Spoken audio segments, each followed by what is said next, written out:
My wife left when our daughter was just 8 months old. I took my daughter back to my parents' house, thinking they would at least provide us shelter. But just a few months later, they ruthlessly kicked us out onto the streets. Peniles, homeless. We wandered under a bridge, becoming vagrants.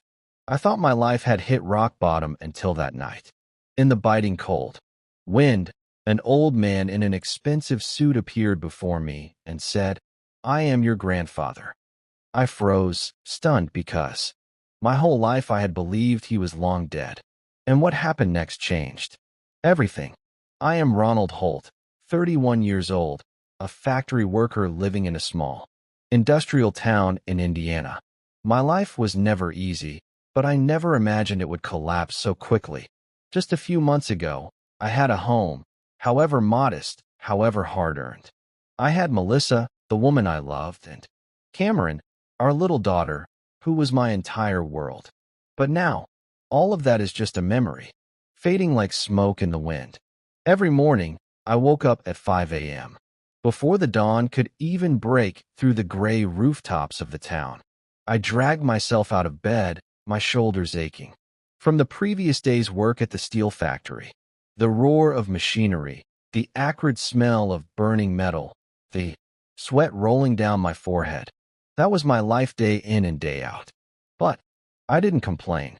I worked for Melissa and Cameron, for my daughter's smile when I held her in my arms, for the gentle look in Melissa's eyes when she still loved me. Our home was a small apartment with stained walls and worn-out furniture. My factory wages were enough to cover the rent, buy milk for Cameron, and keep the fire burning in our home. Melissa used to work as an office clerk, but after Cameron was born, she quit to stay home and care for her. I didn't mind, even though the financial burden weighed heavily on my shoulders. I thought that's what a man does, provide for his family, no matter how tough it gets. "Are you okay, Ron?"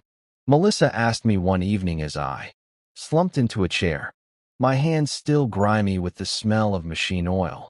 She stood in the corner of the kitchen, the dim yellow light casting a glow on her brown hair. I smiled and nodded. "I'm fine. As long as you and Cameron are happy, I can handle anything." But I didn't notice, or maybe I chose not to notice, that the look in Melissa's eyes had changed. She no longer looked at me the way she used to. Her smiles became forced, and our conversations grew shorter. Some nights when I came home late from a shift, I found her sitting alone in the living room, eyes glued to her phone, her fingers scrolling quickly as if hiding something. "Who's that?" I'd ask, trying to keep my tone light. "Just an old friend," she'd reply quickly, turning off the screen. I told myself I was imagining things. Melissa was my wife, the mother of my child. She wouldn't do anything to hurt our family. But deep down, I felt a growing distance between us, like a small crack in a wall, spreading wider each day, and I didn't know how to fix it. Cameron was my only light. At 8 months old, with her chubby cheeks and big round eyes, she always looked at me as if I were her entire universe. Every time I held her, my exhaustion melted away. "You're my treasure. You know that," I'd whisper as she grabbed my finger and giggled. Those moments made me forget the piling bills, the late-night overtime shifts, and the times Melissa avoided my gaze. But then the doubts started gnawing at me. One evening, when I came home earlier than usual, I caught Melissa hurriedly shoving her phone into her pocket. She flinched when she saw me, and for a brief moment, I saw panic in her eyes. "Why are you so nervous?" I asked, trying to keep my voice calm. "It's nothing," she said, but her voice trembled as if she were hiding a secret. I didn't want to believe my instincts, but they grew stronger like a storm brewing on the horizon. And that storm, it hit faster than I could have imagined, sweeping away everything I once called family. It was a Saturday when I took a day off to stay home with Cameron. Melissa said she needed to go out to meet a friend. "Just grabbing coffee, don't worry," she said, but her eyes didn't meet mine. I nodded, holding Cameron in my arms, watching Melissa leave with her purse swinging on her shoulder. Something about the way she walked made my heart tighten, but I didn't dare dwell on it. That night, Melissa came home late. I was sitting on the sofa, Cameron, fast asleep in her crib. When she walked in, I caught a whiff of unfamiliar perfume, not the one she usually wore. "Where were you all day?" I asked, trying to keep my tone gentle, but she just shook her head, muttering something about meeting an old colleague. I wanted to believe her, but my heart was screaming otherwise. The next day, I did something I never thought I'd do. While Melissa was in the shower, I checked her phone. A few minutes scrolling through her messages shattered my world. The words on the screen cut into my heart like knives. "I miss you." Read a message from an unsaved number. "Meet again tonight. I'll tell Ron I'm seeing a friend." And then dozens more messages, sweet, intimate, from a man I didn't know. But I knew enough to understand that Melissa had betrayed me. I stood there, hands trembling, the phone slipping from my grasp and hitting the floor. When Melissa stepped out of the bathroom, she looked at me, then at the phone on the ground. Her face went pale. "Ron, you," she stammered, but I didn't let her finish. "Who is he, Melissa?" My voice was hoarse, not from anger, but from pain. "Who is he that you could do this to me, to Cameron?" She looked up, her eyes shimmering with an emotion I couldn't decipher. Was it regret or resolve? "Ron," she said, her voice chillingly calm. "We need to talk." And then she told me. No long explanations, no beating around the bush. She said she'd reconnected with an old colleague from work, a guy named Brian I'd only heard mentioned in passing. "We were just talking at first," she said, but her voice faltered as she spoke of later meetings, coffee dates that stretched into evenings, messages that turned into declarations of love. "He makes me feel alive, Ron. I'm sorry, but I can't keep living like this." I stood there frozen, as if the blood in my veins had stopped flowing. "Living like this how, Melissa?" I asked, my voice trembling. "Living with me, with Cameron, with our family. What is it you can't stand?" She didn't answer right away. She turned her face away, her shoulders trembling slightly. "I'm not happy," she finally said, her voice flat like she was reading a script. "I tried, but I can't. I want a divorce." The word divorce hit me like a sledgehammer. I wanted to scream, to ask her why, to beg her to reconsider for Cameron, for the years we'd spent together. But I just stood there motionless, watching the woman I loved become a stranger. "What about Cameron?" I asked, my voice choking. "She's only 8 months old, Melissa. What are you going to do about her?" She was silent, and that silence hurt more than any words could. "I can't take care of her," she said after a pause, her voice cold as ice. "You keep her, Ron. I need a new life." I don't remember what I said after that. Maybe I didn't say anything at all. All I know is that when Melissa walked out of the apartment, pulling a small suitcase behind her, it felt like the world collapsed beneath my feet. She didn't look back, not once at Cameron. The door slammed shut, and I stood there alone with my baby girl and a broken heart. The days that followed passed in a fog. I still went to work, stood by the production line at the steel factory, but my mind was adrift. The roar of the machines couldn't drown out the questions swirling in my head. Why did she do this? What did I do wrong? How am I going to raise Cameron alone? Melissa didn't take long to act on her words. A week later, I received a court summons. She had filed for divorce, and I didn't have the strength to fight it. The court in our small town wasn't complicated, but it wasn't forgiving either. They divided our assets, a fancy term for the tiny apartment Melissa and I had slaved to pay off over the years, and the meager savings I'd scraped together for Cameron.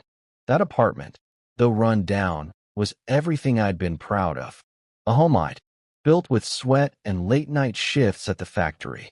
The court ordered it sold to split the money, as I couldn't afford to buy out Melissa's share. Everything happened dizzyingly fast. Appraisers came. Then, the for sale sign went up.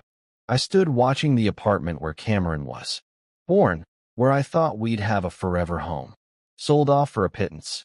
On the day they came to clear out the furniture, I stood in the corner of the room holding Cameron in my arms. She babbled, her tiny hands clutching my shirt, as if she could sense her father's pain. I watched as the last of our belongings were taken away. The sofa where I'd sat holding Cameron, the kitchen table where Melissa used to cook. Simple dinners, the bed where we'd once lain together dreaming of the future. All of it now just memories. I got half the money from the sale, but it was barely anything after paying off the bank. Melissa took her share and vanished. I heard rumors she'd moved to Indianapolis with Brian. She didn't call, didn't ask about Cameron. She left our daughter behind, left me as if we'd never existed in her life. I tried to stay strong for Cameron. She was the only reason I didn't fall apart. Every morning, I looked into her clear, innocent eyes and told myself I had to be strong. But the truth was I was breaking. I hadn't just lost my wife, my home. I'd lost faith in what I thought would last forever. I had no choice but to turn to my parents for help. I called my father, Kenneth. "Dad, I need help," I said, my voice breaking with shame and desperation. Melissa left. "It's just me and Cameron now. I don't know what to do." There was a long silence. So long I thought he'd refuse. But then he spoke, his voice dry and curt. "Come back here. Stay with us for now. But you'll need to contribute to living expenses. We're not exactly flush with money." I let out a breath, though my heart still felt heavy. I thought at the very least family would be a place where Cameron and I could find refuge. I packed the few belongings we had left. A bag of my clothes, a few outfits for Cameron, and an old stuffed bear she loved to clutch when she slept. I held her close, stepped out of the now empty apartment, and caught a bus to my parents' house. As I boarded the last bus out of town with Cameron in my arms, I felt like a failure. The apartment, where I'd thought we'd have a forever home, was now someone else's. The money from its sale was nearly gone. I held my daughter tighter and whispered, "I'll figure it out, Cameron. I promise." But deep down, I didn't know how I'd keep that promise. My parents' house sat on the edge of town, a weathered two-story home with faded shingles in a front yard overrun with weeds. I stood at the door, holding Cameron, my heart pounding like a beggar's. I didn't want to come back here. Didn't want to face my parents' judgmental stares. But I had no other choice. I knocked, and when my mother Denise opened the door, she looked me up and down and sighed. "Come in, Ron," she said, her voice devoid of warmth. "But don't make noise. Your father's resting." I carried Cameron up to my old room. It was still there, but not as I remembered it. A thin layer of dust coated the floor. The bed was covered with an old sheet, and the corner was stuffed with random cardboard boxes. My parents had shoved in. "This room hasn't been used in a while. Clean it yourself," my mother said, her tone flat, as if it were no big deal. I swallowed hard, looking around the room. That once held my childhood dreams, now cold, dusty, and forgotten. The house had only 3 bedrooms. My parents' was the largest at the end of the hall. Derek's, my younger brother's, was tidy with a fresh mattress and his personal belongings untouched because he and his wife visited often. And then there was my room, now little more than a storage closet. The favoritism stabbed at my heart from the very first moment, but I stayed silent. I just needed a place for Cameron, even if this childhood room had faded with time. I cleaned the room, spread out a new blanket I'd bought with the little money I had left, set up Cameron's crib next to the bed, and tried to turn this place into a makeshift home. "This used to be our room," I whispered to her, holding her close. She babbled, grabbing my finger, and I turned away to hide my tears, to hide my sense of failure. As for my family, my father, Kenneth, was a harsh man, a former railroad worker, now retired. He spoke little, but every word cut like a knife. "You need to pay for expenses, Ron," he said on my first day, as I was unpacking in the room. "We can't afford to feed 2 extra mouths. And keep it quiet. Don't let Cameron's crying disturb us. I nodded, not daring to argue. I knew my parents had their own struggles. Dad's pension was modest, and Mom worked part-time at a grocery store. But the fact that they preserved Derek's room like a museum while mine was left to gather dust made their favoritism painfully clear. Derek, my younger brother, had always been the golden child. Smarter, sent to college with my parents' support while I had to start working early to fend for myself. Now, when I needed help the most, they still prioritized him, as if I wasn't worth as much. I went back to the steel factory, working like a machine, taking on night shifts to make ends meet. Each day I left the house before dawn, leaving Cameron with a kind neighbor who watched her for a small fee. I worked amid the roar of machinery, sweat soaking my shirt, but my mind was always with Cameron. I feared she'd go hungry, get sick, or that I wouldn't be able to provide for her. My wages after paying for childcare and giving my parents a share for expenses left me with almost nothing. But I gritted my teeth and pushed through for Cameron for the hope that one day I'd get us out of this house where love seemed reserved only for the successful. But my parents didn't make things any easier. My mother constantly reminded me of my failures. Look at Derek, she said one evening as I came home after a 12-hour shift, my hands still black with machine oil. He has a career, a proper family. Why can't you be like him, Ron? I bowed my head, silent. Derek was their pride and joy. He worked for an insurance company in Indianapolis, had a beautiful wife named Laura in a nice house. To my parents, Derek was the picture of success, while I was just a failed factory worker dragging along a young child. Even though I was in my own childhood room, I didn't envy Derek. He was my brother, and I was glad he had a good life. But every time my mother compared us, it felt like another stab to the heart.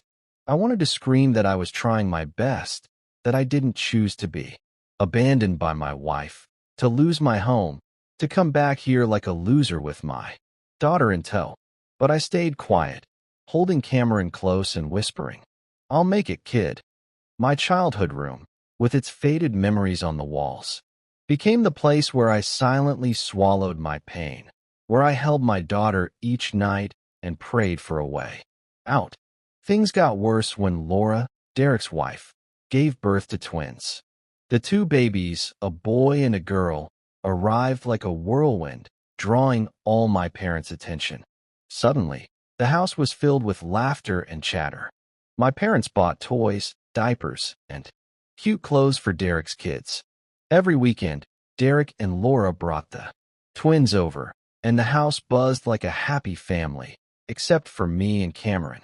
Derek's room became the headquarters for the grandkids, filled with new toys and echoing with laughter, while my childhood room, was treated like a temporary burden. The favoritism hit me hard. My mother would hold Derek's twins beaming with joy, whispering sweet words, while Cameron, her own granddaughter, got only a passing glance or a scolding when she cried. Cameron's growing fast, but she's too noisy, my mother said coldly one night when Cameron was fussy from teething. "You need to teach her to behave, Ron. We need rest to take care of Derek's kids." I wanted to say that Cameron was her granddaughter, too, that she needed love just like the other kids, but I knew it was pointless. My parents poured all their affection into Derek and his family as if they were the real family, while Cameron and I were just temporary intruders unworthy of priority. My father was more direct. One evening as I came home from work, he called me into the living room. "Ron," he said, his voice stern, "you've been here long enough. We can't keep supporting you and Cameron forever. Derek needs us more. He's got 2 kids, big responsibilities, and when they visit, we need space for them to be comfortable. You need to figure things out." I stood there stunned as if I'd been slapped. "Dad," I said, trying to keep my voice steady, "I'm doing my best. I work all day. I pay for expenses. I just need a little more time for Cameron. I'm begging you for her sake." But he just shook his head. "You're a grown man, Ron. A man stands on his own 2 feet. We can't carry any more burdens, especially when Derek and his kids need us. The word burden pierced my heart like a dagger. To my parents, Cameron and I weren't family. We were a burden. They were willing to keep a room ready for Derek's visits. But me, their eldest son in my own childhood room, was being pushed out onto the street. The tension in the house grew thicker. Every cry from Cameron, every time I accidentally spilled something in the room, became an excuse for my mother to complain. "That kid's too loud, Ron," she'd say. "You need to find somewhere else to stay. Derek and Laura are coming with the kids soon, and we need to prepare the house for them." I tried to explain that I was saving money, that I just needed more time, but she wouldn't listen. "Derek never caused this kind of trouble," she'd say, and I knew in her eyes I'd never measure up to my brother. The fateful day came abruptly. One morning as I was getting ready for work, my father called me in. He stood at the door of my room, my childhood room now filled with painful memories, his eyes cold. "Ron," he said, "you need to move out. We need this room to fix up for Derek's kids when they visit. You have 2 weeks." I stood there holding Cameron, feeling the ground collapse beneath me. 2 weeks. I repeated, my voice trembling. "Dad, where am I supposed to go? How are Cameron and I supposed to live?" "That's your problem," he replied, then turned away without a single glance back. My mother stood in the corner, silent, but her eyes said it all.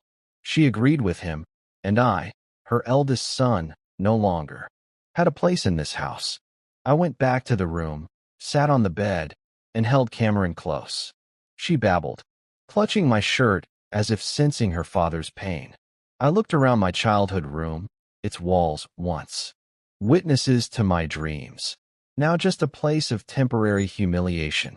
I'd lost everything, my wife, my home, and now my own family. I didn't know where I'd go or what I'd do, but I knew one thing. I had to protect Cameron, no matter the cost. The 2 weeks passed like a nightmare. I spent every spare moment searching for a new place to live, scouring local newspapers, and asking old factory friends for leads. The money left from selling the house wasn't much, but it was enough to rent a cheap rundown apartment on the outskirts of town. A dilapidated building with stained walls and a musty smell not unlike the basement of my parents' house. The landlord, a gaunt old man named Frank, eyed me and Cameron suspiciously.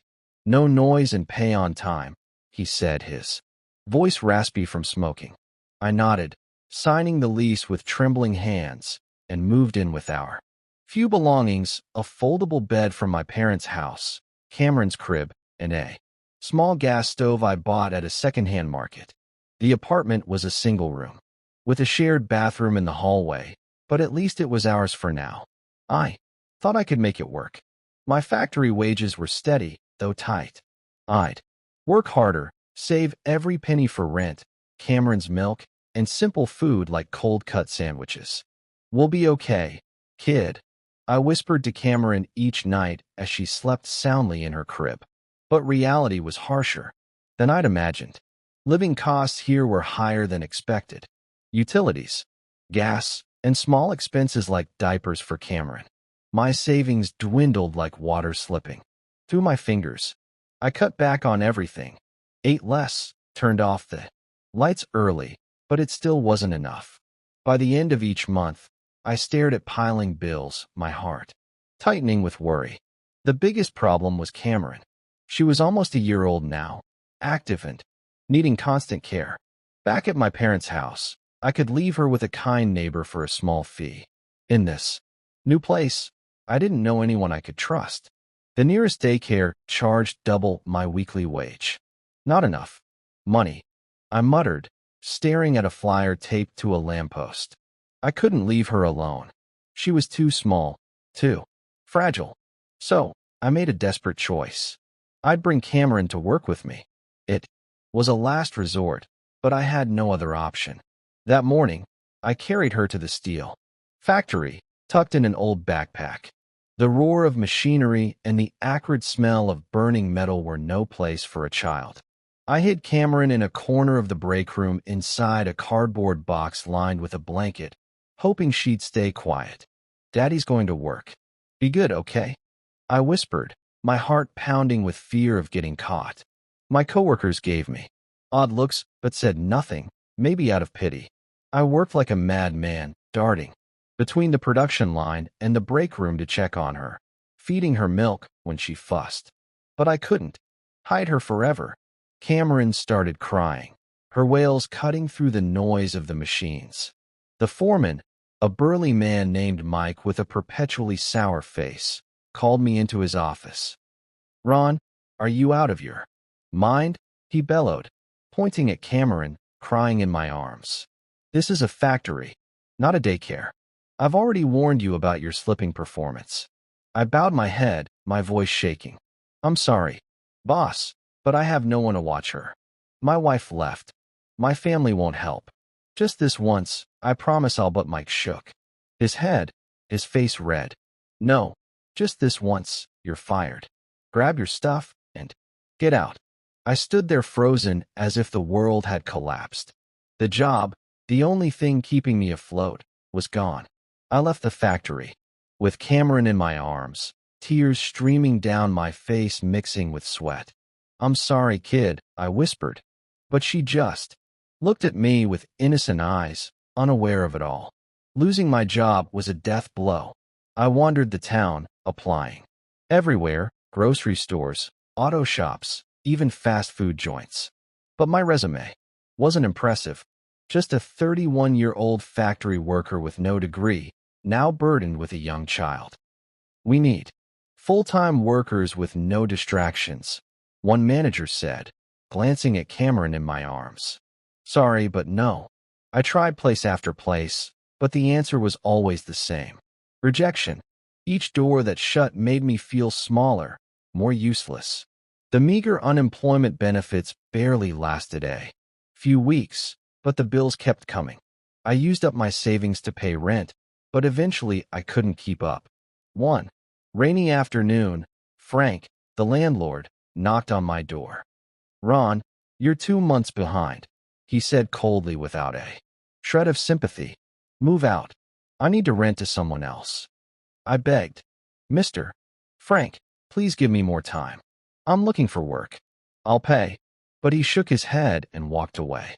The next day, our belongings were tossed onto the sidewalk.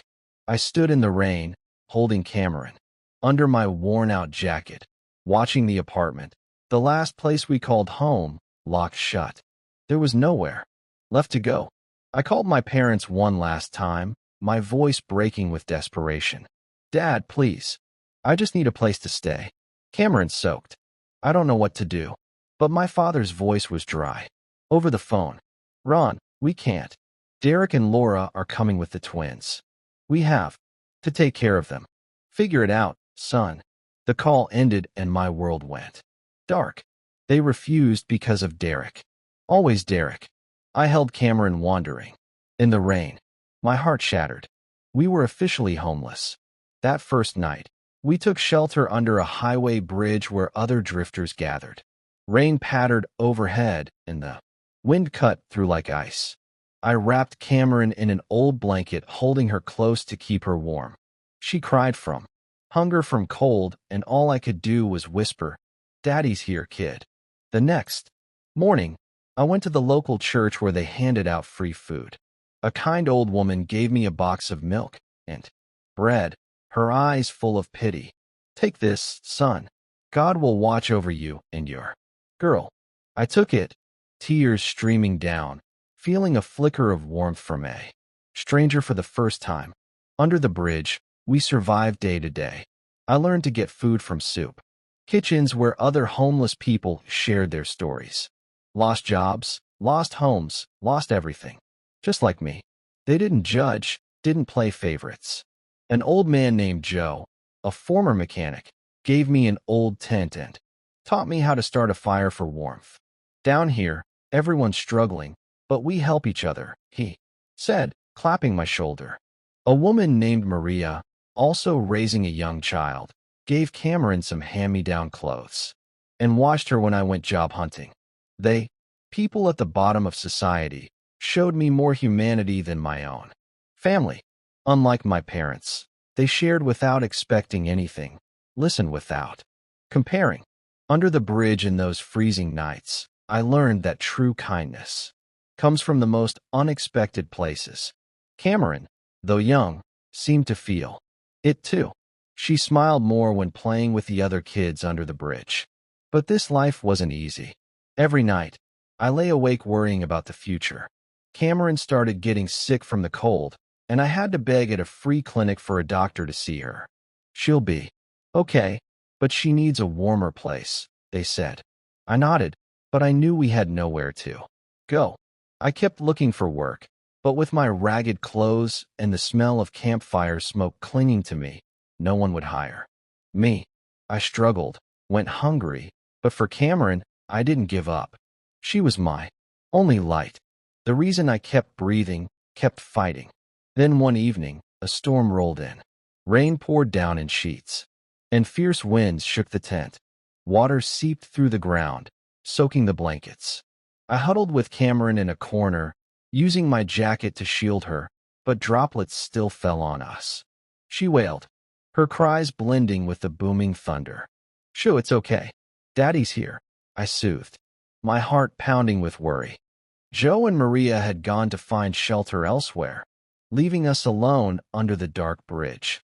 I thought it was the worst night of my life. Cold, hungry, and hopeless. I prayed silently, though I barely believed in God anymore. Please give us a way out. Suddenly, through the torrential rain, I saw a shadowy figure approaching, an old man, tall but slightly stooped, dressed in an expensive black suit, holding an umbrella against the storm. He stopped in front of our tent, his eyes cutting through the darkness, settling on me and Cameron. I held her tighter, my protective instincts flaring. Under this bridge, a stranger could be anyone. A crook, a cop, or just another drifter. "Who are you?" I asked, my voice from the cold, struggling to sit up to shield her. The old man didn't answer right away. He folded his umbrella and crouched down to see us better, his wrinkled face lit by sharp eyes as if studying something precious that had been lost. "I'm Philip," he said, his voice warm and steady, a stark contrast to the storm raging outside. "I'm your grandfather, Ronald." I froze. The word grandfather echoed in my head like thunder. My whole life, my father, Kenneth, had told me my grandfather died when I was young.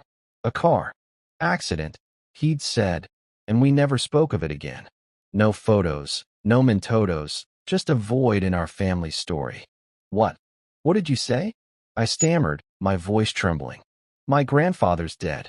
My dad said so." "Who are you really? How do you know my name?" Philip gave a sad smile, his eyes glistening under the faint glow of a street light reflecting off the bridge. "I didn't die, Ronald. Your father," Kenneth lied. "He took all my money, abandoned me and your grandmother, then spread that story too. Cover it up. I've been looking for you for a long time through a private investigator. I know everything about Melissa, the divorce, what you're going through." He paused, looking at Cameron, sobbing in my arms. "And this little girl, my great-granddaughter. Don't let her stay in this cold. Come with me. I want to take care of you both to make up for what you've lost." I stared at the old man, my mind reeling. Doubt surged. Was this a cruel trick? A con man preying on desperate people like me? But as I looked closer, I saw an eerie resemblance. Sharp blue, eyes like my father's, a crooked smile I vaguely recalled from hazy dreams of my past. And his voice, warm, sincere, not like a liar's. The rain kept falling, the wind howled, and Cameron cried louder from the cold. I had nothing left to lose. No home, no job, no family. If he was a bad person, could things possibly get worse than this? But if he was telling the truth, maybe this was the way out. The glimmer of hope for Cameron. I looked at my daughter, her cheeks flushed from crying, and my heart twisted. "All right, I said, my voice choked. I'll go with you, but if you're lying, I won't forgive you. For my daughter's sake. Philip nodded, standing and holding his umbrella over us. You won't regret this, Ronald. Come on, my car is nearby. I picked up Cameron and followed him through the rain, my steps heavy with exhaustion and doubt. But deep inside, a faint spark of hope flickered. Maybe, just maybe, fate was finally smiling on us. We stepped out from under the bridge, the rain still pattering on Philip's umbrella. His car, a sleek, black limousine with a uniformed driver waiting, stood not far off, its headlights cutting through the rain like a beacon. I hesitated for a second, glancing back at the soggy tent now torn apart by the wind, then climbed into the car.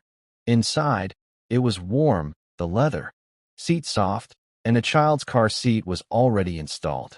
Philip sat across from me, giving a faint smile when he saw my surprise. I came prepared, he said, his voice warm. She needs to be safe. I held Cameron closer. She'd stopped crying, perhaps, soothed by the sudden warmth, and I stared out the window as the car pulled away. We left Indiana, heading for Florida, a long journey, but Philip had arranged a private plane from a nearby airport. I didn't ask much. My exhausted mind focused only on keeping Cameron warm. During the flight, I drifted into sleep. The first time in months, I wasn't jolted awake by cold winds or passing traffic. When we landed in Tampa, the sky was bright. Another car waited, taking us to the city's outskirts. The scenery changed as we drove from bustling streets to tree-lined roads, then to a gated community with high fences and an imposing iron gate. The car stopped in front of a sprawling mansion like something out of a magazine. A two-story, cream-colored building with red-tiled roofs surrounded by lush green gardens and a shimmering pool under the Florida sun. I stood there holding Cameron, my jaw dropping in awe. This is your house, I stammered. Philip smiled, placing a hand on my shoulder. Our house, Ronald, come inside. You and your daughter need rest. Stepping into the mansion felt like entering another world. The grand foyer had marble floors, a sparkling crystal chandelier, and the faint scent of fresh flowers from a large vase. A middle-aged woman in a maid's uniform greeted us with a smile. Welcome, sir, and welcome, Ronald and little Cameron, she said as if she'd known us forever. Philip introduced her. This is Elena, the housekeeper. Over there is Luis, the chef, and security's at the gate. They'll take care of everything. I nodded, still dazed. Philip led us upstairs to a spacious guest room with a king-size bed, a private bathroom, and a corner filled with brand-new toys for kids. This is for you and Cameron, he said. I had it ready. Later, Philip called a private doctor. A middle-aged man named Dr. Ramirez arrived within half an hour carrying a full medical kit. He examined Cameron, first checking her temperature, listening to her lungs, and prescribing medicine for her cough. She has a mild cold, but she'll be fine with proper care, he said, then turned to me. I sat there as he checked me. High blood pressure from stress, malnourishment, and minor cuts from street life. You need rest and proper meals, he advised. Philip nodded and instructed the chef to prepare dinner. For the first time in months, I ate a real meal. Hot chicken soup, fresh salad, and toasted bread. Cameron got special formula milk, which she drank eagerly, her eyes brightening. That night, I lay on the soft bed, listening to Cameron's steady breathing in her crib beside me, and slept deeply. No nightmares, no worries, for the first time in years. The first days in the mansion passed like a dream. The house wasn't just grand. It was equipped with every comfort. A fruit orchard in the backyard where I could stroll with Cameron, a gym, and a library full of books. 247 security, daily cleaning by the staff, and 3 nutritious meals from the chef. Philip hired a nanny named Sophia, a gentle young woman who'd worked at a high-end daycare, to look after Cameron when I needed a break. You need time to recover, Philip said. Let Sophia handle her. I hesitated at first, but Sophia quickly proved trustworthy. She sang lullabies to Cameron, played with her, and even taught me how to massage her to ease her cough. Cameron visibly improved. Her cheeks grew rosy. She smiled more, and she started toddling around the room. As for me, I took hot showers daily, ate proper meals, and felt my body coming back to life. Doubts lingered, but each day they faded under Philip's genuine care. We began settling into life here. Mornings. I woke to the smell of coffee from the kitchen, eating breakfast with Philip as he talked about Florida, the sea, and the warm sun. In the afternoons, I took Cameron to the garden, watching her giggle as she touched the leaves. At night, Sophia watched her while I relaxed, reading or just gazing at the stars. Philip didn't push, only gently asking about my life, about Melissa, about the hardships. There's no rush, he said. You need time. I started opening up, telling him about the steel factory, the betrayal, my parents, and Derek. Philip listened, his eyes heavy with sadness as if sharing my pain. Then one evening, with Cameron asleep under Sophia's care, Philip invited me to the balcony, a spot overlooking the pool, shimmering under the lights. He poured 2 glasses of wine, sat in a leather chair, and said, "Ronald, it's time I told you the truth. About the past, about why I found you." My heart raced. The air felt heavy, the faint sea breeze carrying a hint of salt. Philip stared into the distance, his voice low as if recounting a painful story. Years ago, when I was younger, I had a happy family. Your grandmother, my wife, and our son, Kenneth, your father. I worked hard, saved money and bonds for our future. But Kenneth, he changed. He got hooked on gambling, racked up debts. One night, he took everything from the safe, cash, bonds, even sold some family heirlooms, and vanished without a word. Your grandmother was devastated. She had a heart attack that night, and she was gone forever. Philip's voice broke. He took a sip of wine, his eyes red. I sat there stunned, picturing it. My grandmother, whom I'd never known, dying from her own son's betrayal. I was nearly 50, penniless, heartbroken. I thought my life was over, but I didn't give up. I started over. A small job in real estate, borrowing from friends, working day and night. Over decades, I built Sunbay Properties, a coastal real estate company. From a tiny office in Tampa, I now have branches across Florida and beyond. I'm wealthy, but my heart was always empty. Losing my wife, my son, and not knowing what became of my grandson. He paused, looking at me. Recently, I hired investigators. They found Kenneth. Then you, Ronald Hull, a factory worker in Indiana, divorced, kicked out by your parents, homeless under a bridge.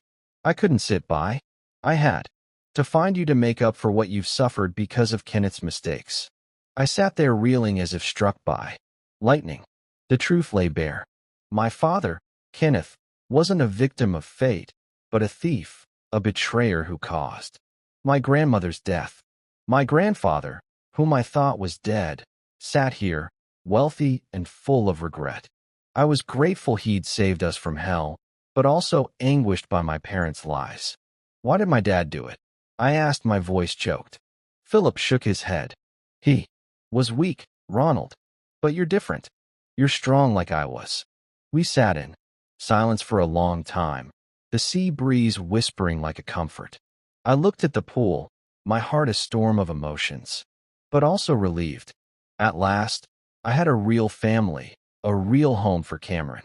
The days that followed were spent processing that truth. During the day, I took Cameron to the garden, watching her crawl clumsily on the lush green lawn, giggling as she touched vibrant flowers. Sophia, the nanny, was always there, helping me care for her without making me feel inadequate.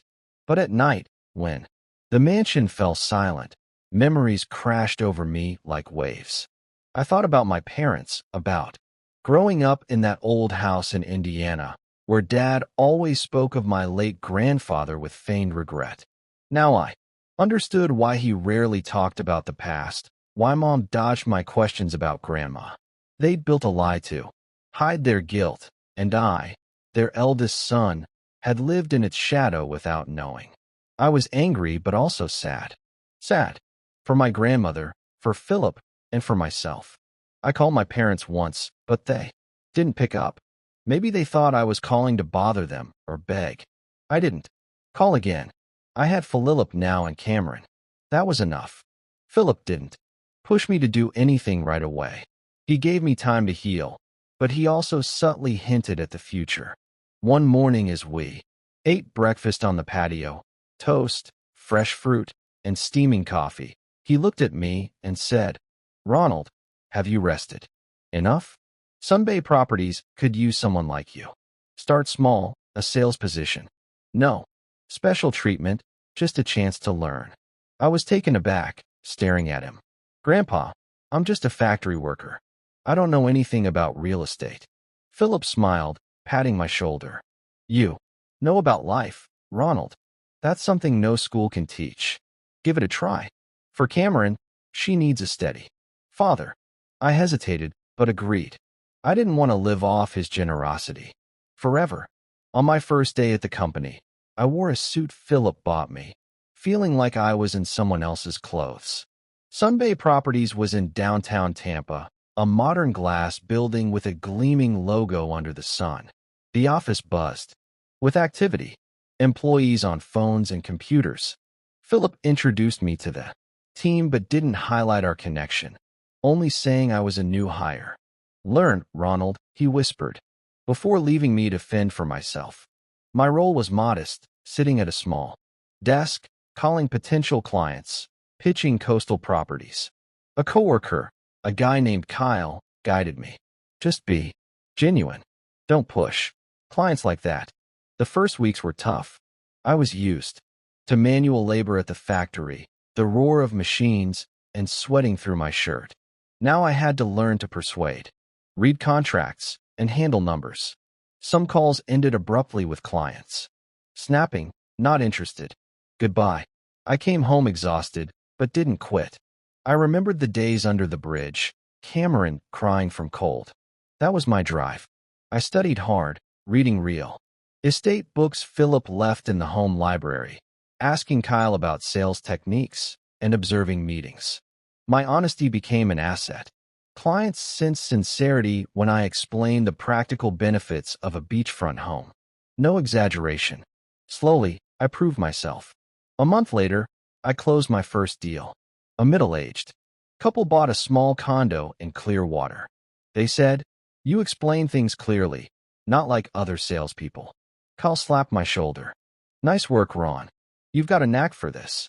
I smiled, but inside I was grateful for my past struggles. Melissa's betrayal taught me patience. My parents' favoritism made me humble. Homelessness forged my resolve. I wasn't the timid factory worker anymore. I cared about my coworkers, listened to their issues, and acted quickly. In a team project, when arguments broke out over client approaches, I suggested a middle ground. Think of clients like family. They need homes, not empty promises. The team agreed, and the project succeeded. The senior manager, Helen, a sharp woman in her 50s, praised me in a meeting. "Ronald, you've got leadership potential. Keep that integrity and you'll go far." Time passed, and I climbed the ranks, feeling the change in myself. From a broken man, I became decisive, empathetic. The company grew with my ideas like a program to help financially struggling clients inspired by my own life. Helen and other managers praised me. "Ronald, you don't just sell, you change lives." Philip smiled whenever he heard reports, and I knew he was preparing me for something bigger. 3 years passed. It sounds long, but to me it was a whirlwind. I rose through the ranks, not because of family ties, but through merit. Then came the turning point, not dramatic like a movie, but real and earned.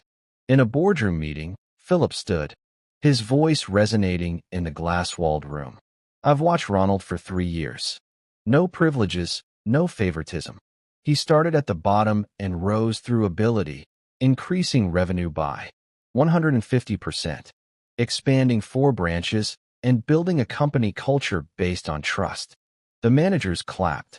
Helen smiled. Ronald deserves this. Philip looked at me. As of today, you're CEO of Sunbay Properties. I stood there stunned, my heart pounding. This wasn't a dream. It was real. I hugged Philip, whispering, "Thank you, Grandpa." He patted my shoulder. "You did this, Ronald." Being CEO wasn't easy. I sat in a large office with a vast ocean view, but the responsibilities were immense. Strategic decisions, investor meetings, crisis management. The company thrived. Record revenue expansion into Georgia. Partners respected my reliability. Once during a market downturn, I rejected a high-profit but risky deal. "We don't gamble with clients' futures," I said. They respected that, and more contracts followed. I stayed humble, eating lunch with employees, listening to ideas from the ground up. "I was once like you," I told the staff at a company meeting. "Let's build together." Cameron became my greatest joy. Now, 5. She's bright, lively, and always asking about my work. "What do you do at the company, Daddy?" she asked, sitting on my lap at the dinner table. "I help people get nice homes like ours," I replied, kissing her forehead. She attends a private school, plays piano, and swims. Things I never dreamed of as a kid. She's my drive. Every company decision, I think of her of building a legacy. The media took notice. A local business magazine ran a feature. From homeless factory worker to CEO, Ronald Holt's inspiring story. They interviewed me in my office, and I spoke honestly about Melissa, my parents, the bridge, and Philip. "Life taught me failure isn't the end," I said. The article went viral, and a local morning show invited me. Sitting on their sofa, I shared my story with a genuine smile. "From homeless to CEO. How'd you do it?" the host asked. I looked at the camera. "Thanks to my grandfather and never giving up. Everyone has a chance if they keep going." The interview boosted the company's fame. Clients poured in, and I received letters from people who'd struggled like me, thanking me for hope. But the past wouldn't let me rest. One afternoon, as I sat in my office reviewing revenue reports from the new Orlando branch, my phone rang. It was the receptionist, her voice uneasy. "Ronald, there are 2 people in the lobby claiming to be your parents. They insist on seeing you now." I froze, gripping the phone tightly. My parents, Kenneth and Denise, after all these years, after they threw Cameron and me out like beggars. I took a deep breath, steadying myself. "Let them wait in the lobby. I'm coming down." I stood gazing out the window at the sparkling Tampa Bay under the sun and told myself, "I'm not that weak, Ronald, anymore." I walked down to the lobby where the crystal chandelier's light gleamed off the polished marble floor. There they stood, my father in a tight, outdated suit, my mother in a worn wool coat, her eyes darting around as if appraising the building's worth. It was the first time I'd seen them since they kicked us out of their Indiana home years ago. My father looked at me, forcing an awkward smile. "Ron, my boy, we saw you on TV. You've made it. We're so proud." My mother chimed in, her voice syrupy. "Yes, Ron. We should reconnect family, right? We could help you manage all this." She waved her hand around the lobby as if staking a claim. I stood there staring at them coldly, my heart no longer aching, just calm. "Help? Like how you helped me and Cameron when you threw us out on the street. When I begged and you refused. All 4. Derek and his kids." My father's face palled and he stammered. "Ron, those were tough times. You're rich now. We can let it go. We're your family." I shook my head, my voice steady. "Family? You abandoned me when I needed you most, and now you come for a share. No way." Suddenly, the sound of footsteps echoed from the elevator. Philip appeared tall in a sharp gray suit, his eyes cold as Steal. He stopped beside me, staring straight at my parents, or rather at his son. Kenneth. My father froze, his face ashen as if he'd seen a ghost. Philip, Dad. You're alive. He stammered, stepping back. My mother clutched his arm, her eyes wide with horror. It's impossible, Kenneth said. You died years ago. Philip gave a chilling smile. Yes, Kenneth said that to cover his crimes. But I'm alive and I'm the chairman of Sunbay Properties, the company you're standing in. The lobby grew tense as a few employees and clients paused to watch, the air crackling with anticipation. Philip didn't hesitate, his voice ringing clear, laying the truth bare for all to hear. Kenneth, you stole everything, my money, our savings, and abandoned your mother and me. Your mother, Ronald's grandmother, died of a heart attack from the shock. You left me, penniless at 50, then spread lies that I was dead to live guilt-free. And then you abandoned your own son and granddaughter, Ronald and Cameron, when they needed you most, kicking them out. For Derek's sake. My father shook his head, his face flushed, trying to defend himself. It wasn't like that. I just borrowed it. Then things spiraled. You understand? But Philip pulled a stack of papers from his pocket, investigator reports, old receipts, even photos of the empty safe. From years ago. Here's the proof, Kenneth. You can't deny it. And Denise. You knew everything but covered for him. My mother faltered, stammering. We didn't mean it. Ron, say something. But I just stood there looking at them. Two people who were once my parents, now. Just a painful memory. They couldn't argue. The evidence was undeniable. The lobby was silent, a few employees whispering, and my parents lowered their heads, leaving in shame without another word. I watched them go, feeling no anger. Just release. Sometime later, Philip called me into his office. Ronald, it's time to settle things, he said, his voice calm but resolute. He had invited my father, Kenneth, and Derek to a company meeting under the pretense of business discussions. I knew it wasn't an ordinary meeting, but I didn't object.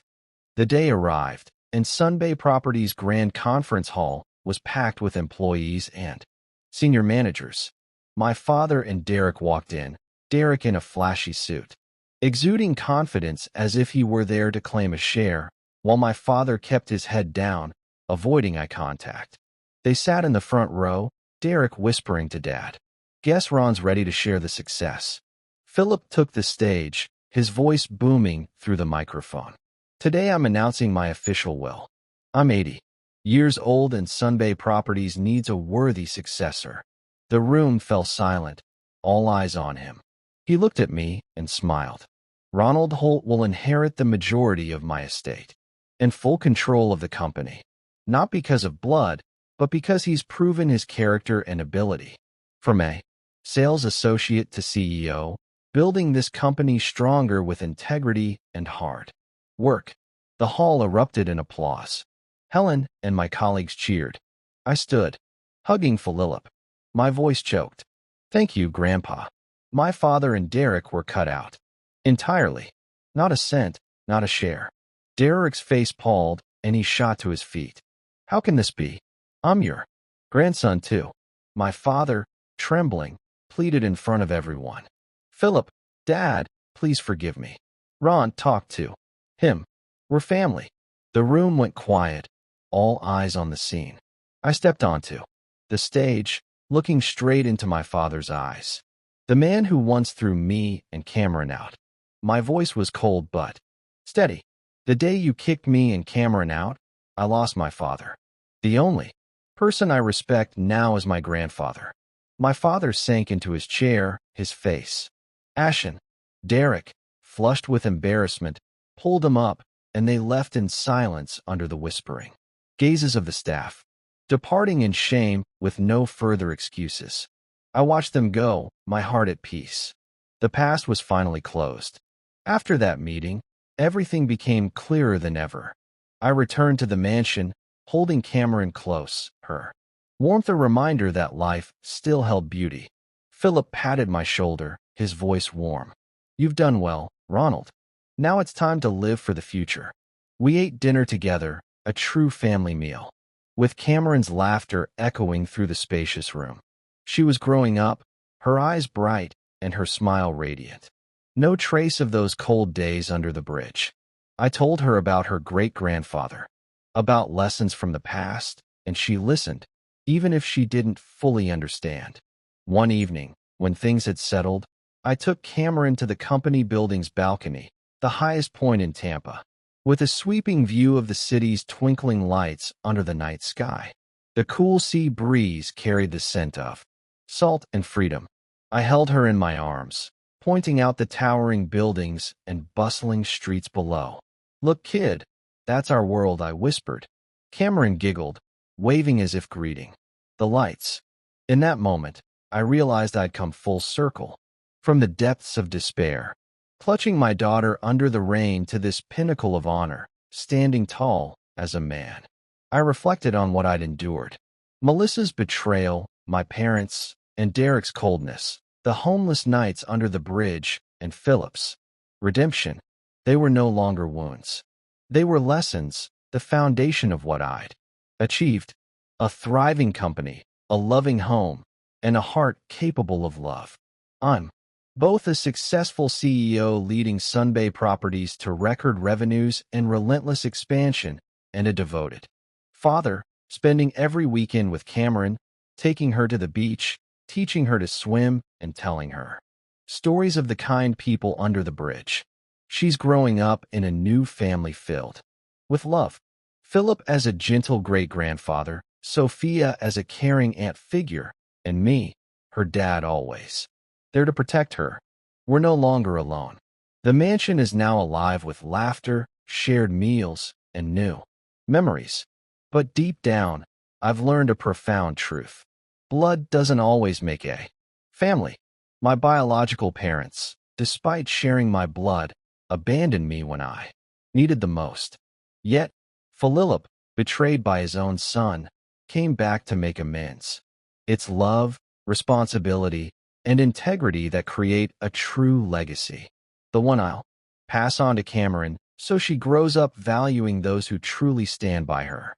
And if there's any advice from this journey, it's this: keep pushing forward no matter how tough the odds. I once thought my life was over under that bridge, but I didn't give up. I took one step at a time. The future will always be bright if you keep moving forward, never quitting. Life may push you to the bottom, but you decide whether to stand up. For me, Cameron was my reason to rise. And now I stand here, at the top, ready for whatever comes next. The story continues in the next chapter in the next linked video. But first, I need you to subscribe to join the family, as we are looking forward to hit our first 10,000 subscribers target, and feel free to share your story in the comments.